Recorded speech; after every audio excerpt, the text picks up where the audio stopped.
तो इधर बागेश्वर धाम के धीरेन्द्र शास्त्री का एक मनमोहक वीडियो सामने आया जिसमें धीरेन्द्र शास्त्री मोर के साथ थिरकते नजर आए।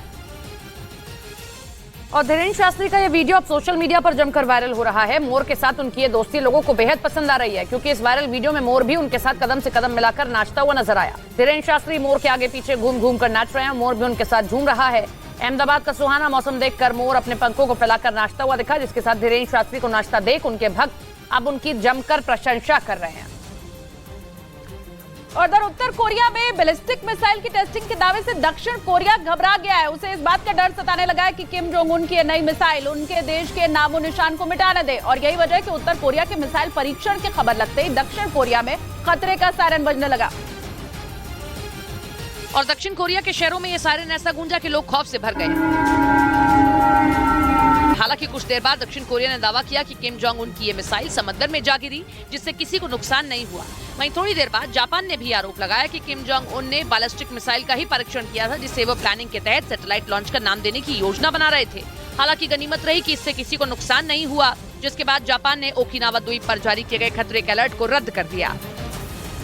और इस हंगामे के बाद उत्तर कोरिया ने एक बयान जारी करके इस बात का ऐलान कर दिया कि उसने अंतरिक्ष में सैटेलाइट भेजने की कोशिश जरूर की थी, लेकिन वो इसमें असफल रहा। उत्तर कोरिया की सरकार ने यह स्वीकार किया कि अंतरिक्ष में सैटेलाइट भेजने का उसका मिशन फेल हो गया और सैटेलाइट को अंतरिक्ष तक ले जाने वाला उसका रॉकेट समंदर में जा गिरा। हालांकि दूसरी तरफ जापान लगातार किम जोंग उन पर बैलिस्टिक मिसाइल की टेस्टिंग का आरोप लगा रहा है। जापान का यह आरोप है कि Kim Jong Un ballistic missile की टेस्टिंग की बात को सैटेलाइट लॉन्चिंग कहकर दुनिया से छुपाने की कोशिश कर रहे हैं, जबकि उनका प्लान बहुत खतरनाक हो सकता है।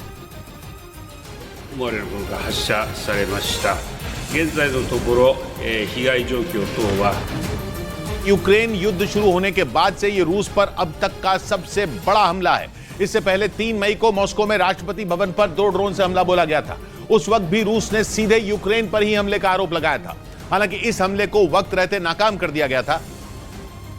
लेकिन इस बार मॉस्को पर जो हमला हुआ उसने पुतिन की नींद उड़ा दी, क्योंकि सुबह के वक्त ही मॉस्को एक के बाद एक हुए कई धमाकों से दहल गया।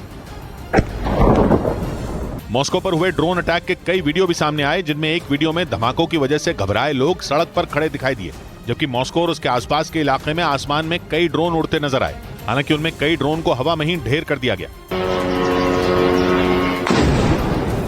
रूस के मीडिया के मुताबिक मॉस्को पर करीब 25 ड्रोन ने धावा बोला, जिनमें 13 ड्रोन मार गिराए गए, लेकिन कुछ ड्रोन अटैक करने में कामयाब रहे और उन्होंने 2 इमारतों को नुकसान पहुंचाया। मॉस्को के मेयर के मुताबिक इन हमलों में 2 लोग घायल हो गए।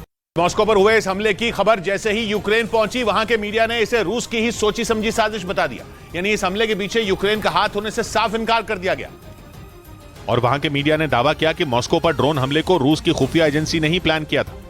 यूक्रेन की मीडिया के मुताबिक जिस तरह से रूस की राजधानी पर हमला किया गया, उससे यह साफ हो गया कि यह रूस की ही साजिश है, क्योंकि इतने सारे ड्रोन ने एक साथ हमला बोला, लेकिन वहां की सिर्फ 2 इमारतों को मामूली नुकसान पहुंचा। यानी ये ड्रोन हमला बहुत सोच समझ कर किया गया। इसके साथ ही यह भी कहा गया कि मॉस्को यूक्रेन की सीमा से 500 किलोमीटर से ज्यादा दूर है और यूक्रेन के पास इतनी दूर तक जाकर हमला बोलने वाले ड्रोन हैं ही नहीं। यानी यूक्रेन अगर रूस की राजधानी को निशाना बनाने की सोच भी ले तो वो ऐसा कर नहीं पाएगा।